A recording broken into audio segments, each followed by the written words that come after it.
à tous et bienvenue pour ce nouveau numéro de l'Actu Comics, votre émission qui revient plusieurs fois par semaine pour vous raconter les meilleurs actus comics venant des États-Unis, de France ou d'ailleurs, des actus ciné, des actus télé et des actus comics en papier. Toutes les actus comics sont dans l'Actu Comics. Merci d'être aussi nombreux à regarder cette émission. Elles sont plébiscitées, certaines dépassent largement les 2000 vues à chaque fois. Merci, merci, merci. Une communauté active et dynamique. Continuez à mettre des petits pouces en l'air et des commentaires. On adore ça. La grosse nouvelle de la semaine nous vient de chez Urban, puisque c'est Urban Comics qui va éditer à la fois Transformers, mais tout ce qu'on appelle l'Energon Universe ou Energonverse.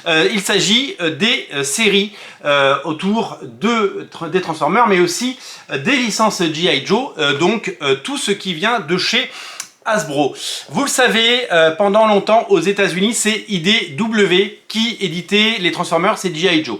La licence n'a pas été renouvelée et c'est Skybound, la boîte de Robert Kirkman, qui publie notamment Invincible et Walking Dead, mais plein d'autres choses, qui a récupéré les droits l'année dernière, c'était en juin 2024. Donc IDW perd les droits, c'est Skybound qui récupère les droits, et on aurait pu penser que Delcourt allait publier tout cet univers, mais Delcourt n'a pas souhaité se positionner parce que, tout simplement, il fallait prendre le package, il fallait prendre toutes les séries. Et Delcourt, Thierry Mornay, il a dit dans le First Print consacré au bilan et perspectives de Delcourt 2023-2024, il ne souhaitait pas tout éditer, il y a des séries qui l'intéressaient, mais pas tout. Donc du coup, il a décidé de ne pas se positionner là-dessus, et donc Robert Kirkman et Skybound vont être édités chez Urban Comics. Et oui, c'est un transfert incroyable, c'est le mercato de l'année, et c'est vraiment quelque chose d'hallucinant.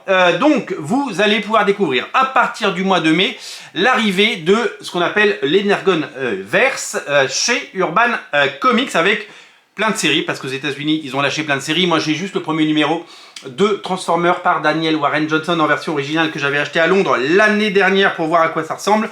J'étais à Londres la semaine de la sortie chez Forbidden Planet. Il y en avait des centaines et des centaines. Ça a été un formidable succès aux États-Unis et on espère que ce sera un succès en France. Alors, jusqu'à présent, les Transformers étaient édités par Vestron, vous le savez. Donc Vestron perd une nouvelle licence. Ils ont perdu Alien, ils ont perdu Predator.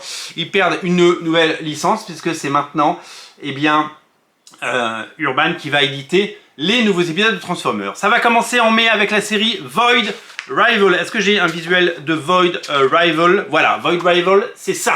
Void Rival, c'est une création originale de Robert Kirkman et dessinée par le fantastique Lorenzo Di Felici. Ensemble, ils ont déjà fait Oblivion Song et il vient de faire le fantastique Chroma, que vous avez peut-être lu. Chroma, c'est vraiment exceptionnel. Void Rival, c'est une série d'univers partagé dans lequel des humains vont arriver sur une planète et dans laquelle il y a des Transformers, et c'est une série qui va unifier l'ensemble des univers puisque le G.I. Joe fait partie du même univers notamment. Ça c'est la série un peu phare, mais la deuxième série star c'est les Transformers de Daniel Warren Johnson, vous le savez, le dessinateur de Wonder Woman, le dessinateur de Do Power Bomb. C'est une superstar et c'est vraiment un dessinateur qu'on adore. C'est étonnant de le voir sur cette série. Il va faire le premier arc au scénario et dessin, et après il ne fera que le scénario du deuxième arc, on ne sait pas pour la suite, et c'est Jorge Corona qui va faire la suite en dessin. Donc on est parti pour au moins une belle année de beaux comics. Ça sort le 14 juin, donc 31 mai Void Rival et Transformers le 14 juin. Suivons à l'automne les séries de G.I. Joe. Alors les deux premières annoncées, c'est Duke et Cobra Commando. Voilà, deux séries, Duke et Cobra Commando.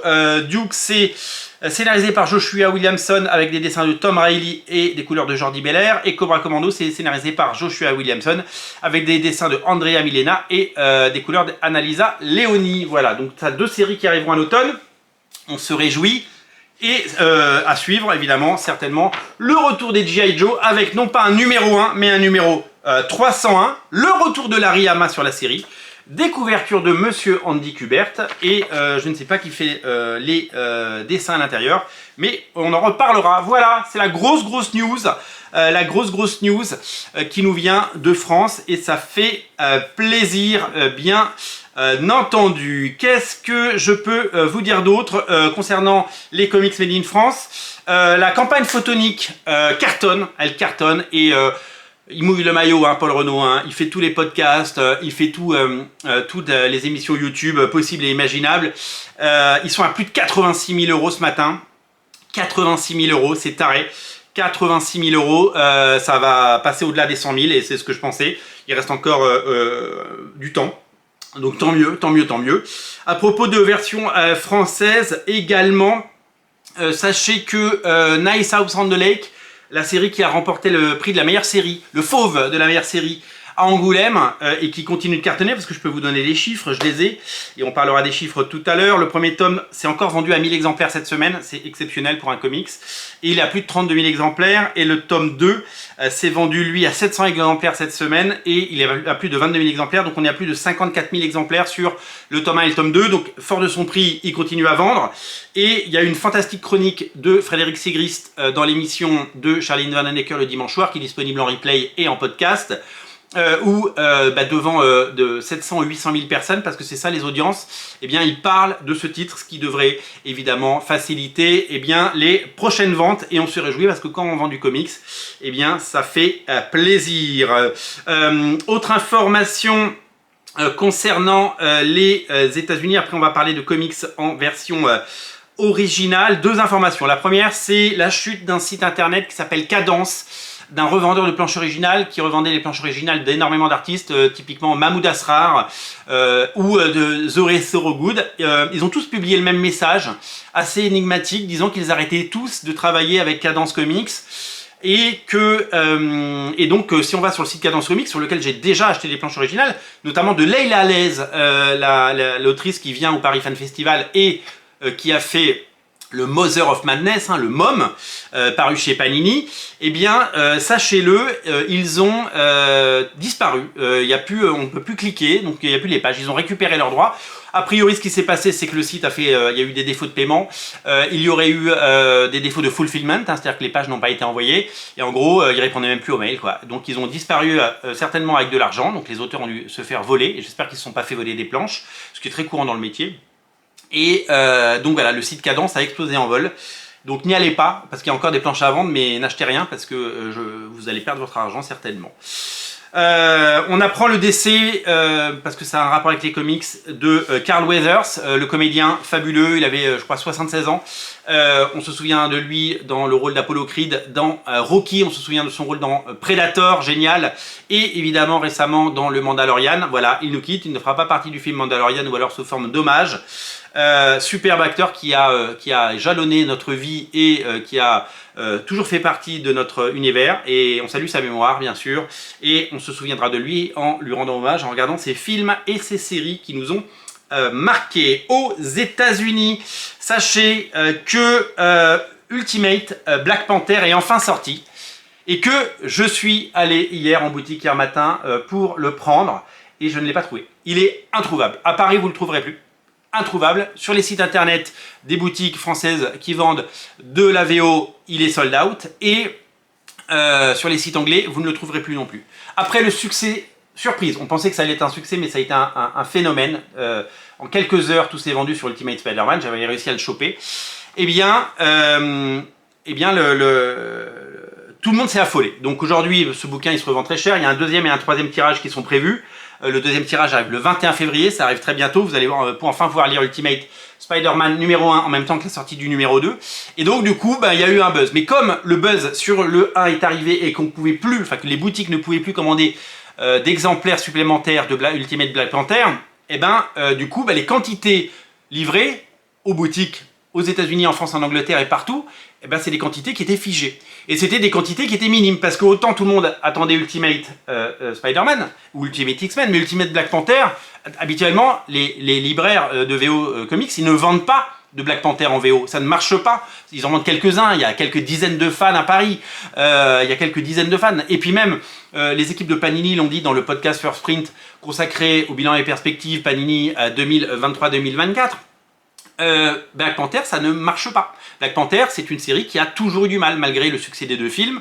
Les gens n'achètent pas le comics Black Panther. Ce n'est pas le même public et il n'y a pas de paroi entre ces deux époques. Et donc du coup, personne ne s'imaginait que Ultimate Black Panther serait un succès. Donc moi je suis un peu dégoûté parce que je ne l'ai pas, mais ça c'est mon problème, ça me concerne, j'avais qu'à le réserver avant, j'avais qu'à le précommander, comme on dit, je serai obligé d'avoir un second tirage parce qu'il y a un second tirage de Ultimate Black Panther qui arrive début mars, je crois, si je ne me trompe pas. Voilà, Ultimate Black Panther, vous le voyez là. Donc pour Ultimate X-Men, il va falloir jouer des coudes, hein, ça arrive très bientôt, je crois que ça arrive à la fin du mois également. Je vais de ce pas aller le commander. Donc comme j'ai pas pu avoir Ultimate Black Panther, je me suis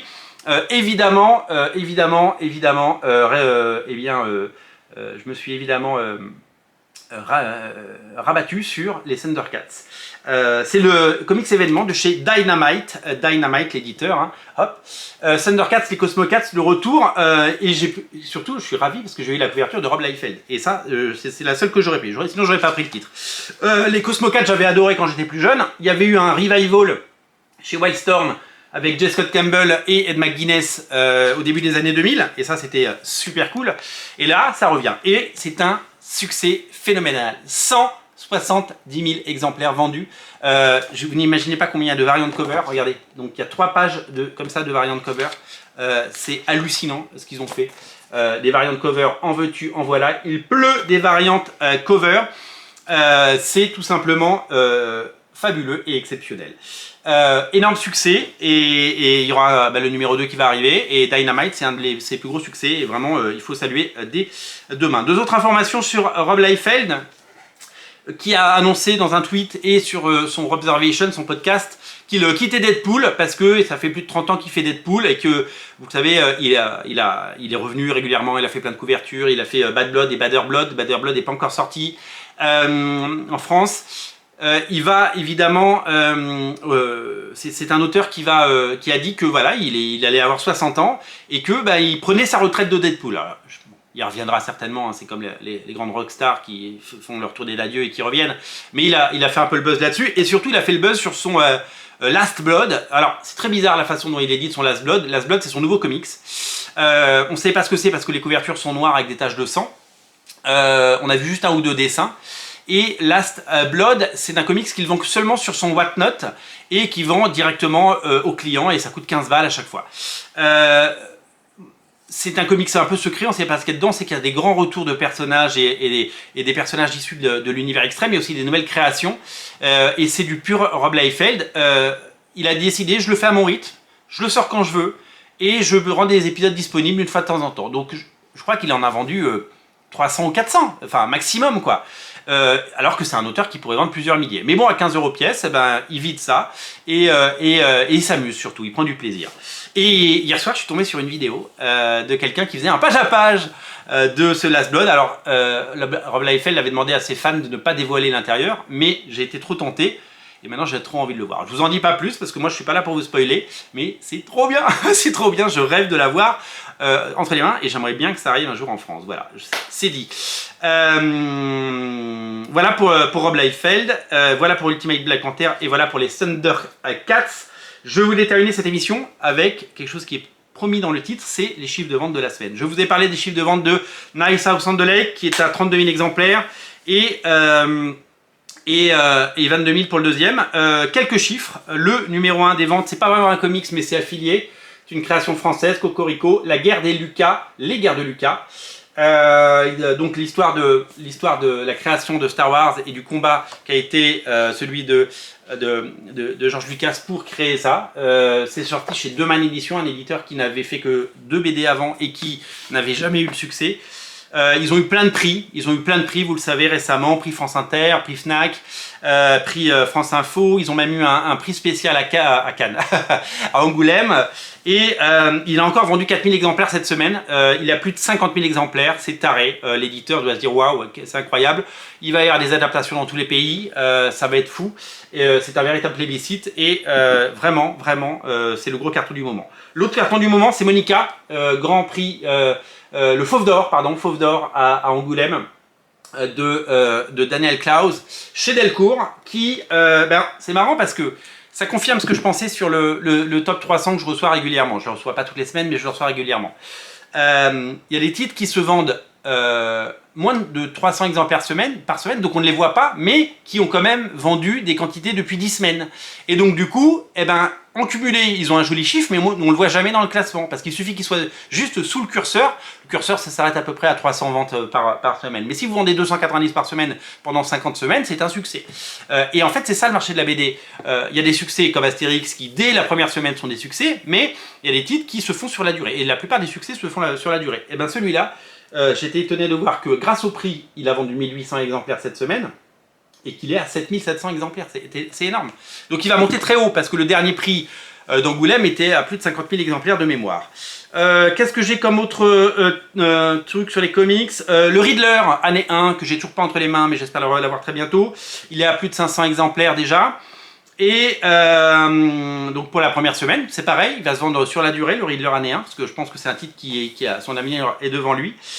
Et Berserker, qui continue sa jolie aventure, le tome 3 est à 2600 exemplaires. Alors j'ai pas les chiffres du tome 1 et du tome 2 en cumulé, mais on peut imaginer que ça s'est vendu à vraiment plusieurs milliers d'exemplaires et c'est déjà un véritable succès, voilà. Donc ça c'est assez étonnant. Et l'autre info hyper importante, c'est que la série Au-dedans, le magnifique Au-dedans dont je vous ai parlé chez 404 éditions, j'ai les chiffres que je vais pas vous révéler parce que ils sont petits les chiffres, mais ils grandissent et ça fait plaisir.